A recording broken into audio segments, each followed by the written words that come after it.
back to fretboard diagrams, explaining the fretboard, and my goal here is to help people memorize their notes on the fretboard, to help them with scales and chords and just overall playing recognition. And in this episode, we're going to talk about landmarks on the guitar fretboard. I think that when I say landmarks, when most people learn the guitar in the beginning, they remember where the open strings are because they learned something like Eddie A. Dynamite, Goodbye Eddie, or Eat a Darn Good Breakfast Every Day. But then it just kind of becomes like absolute knowledge. Oh, that's the E string, that's the G string, so on and so forth. A few other places become kind of absolute, but not ever so much as the open strings. And the goal of learning the fretboard is to make every position, absolute knowledge, rather than have to know it in reference to something else. So in order to do that, I think we need a new landmark. And that landmark, first of all, is not this, but I'm going to copy these down here because 12th fret is the same as the open string, an octave higher. And I'm surprised too when a lot of people, they know the open strings, but they don't put 2 and 2 together. That 12th fret is the same with all of them. They might know one of them or two of them. A lot of times people are like, oh yeah, aha, yeah, I got it now. But it kind of should be recognized right from the beginning. When you learn the open strings, you should learn the 12th fret. Or if you have a 24th fret guitar, the 24th fret is also the same notes. Anyhow, this new landmark that I am proposing is going to start with G. And this G right here, the open G, or excuse me, the 3rd fret G on the E string. And one of the reasons is I'm just going to bring my new landmark into picture here. And this is it. G, A, B, C, D, E. And one of the reasons this is, because this is a nice little symmetrical box here. We have G, A, and B, C, D, and E, all like, whole step apart from each other on each string. And a lot of people do remember where G is from the G chord. So G is a good starting point for that. Now, expanding on this, we notice that all of these notes, E, A, D, G, B, and E, all the open strings are right here, plus we've added the C note.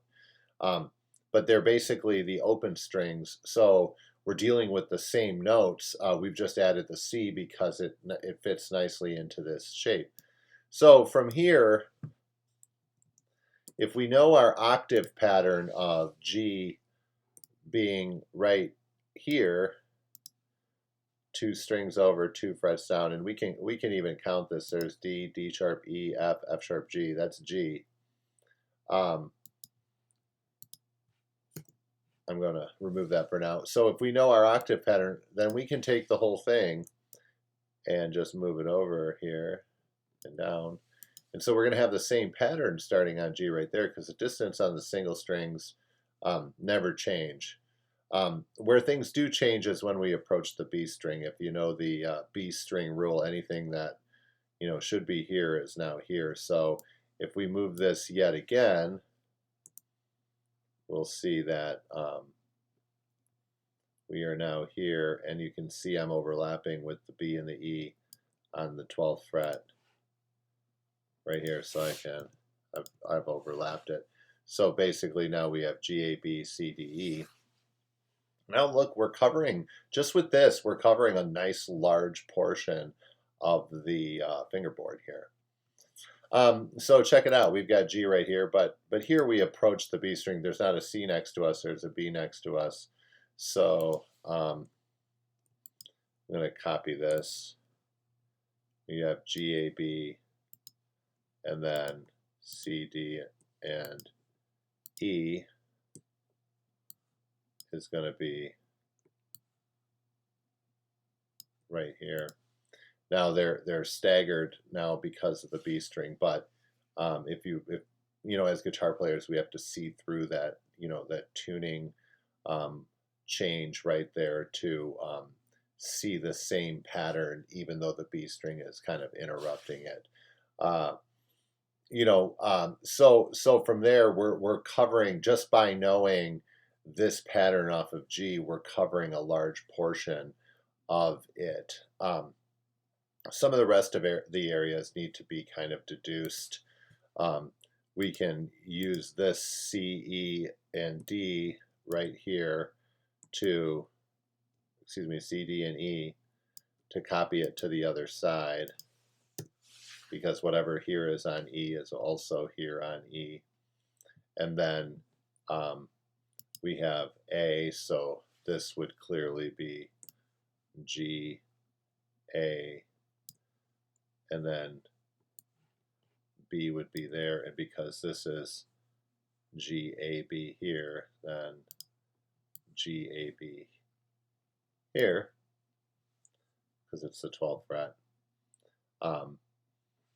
You know, so from here we basically fill in the gaps. Here's one other spot right here, because it's the low E string.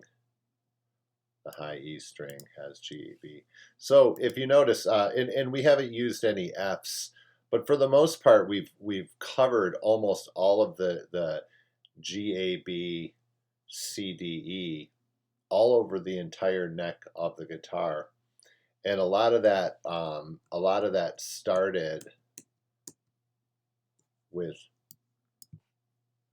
just this original pattern here that we copied onto the octaves. These two copied onto the octave, copied onto this octave right here that jumps up to the B string, copied onto this octave, but we got to move these down one for the B string.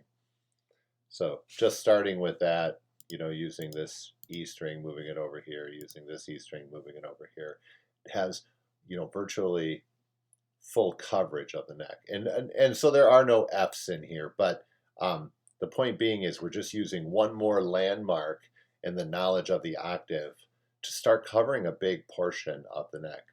Start with that, mess around with it, play around with it, and see if that helps you know where more of your notes are on the guitar. Thank you and enjoy.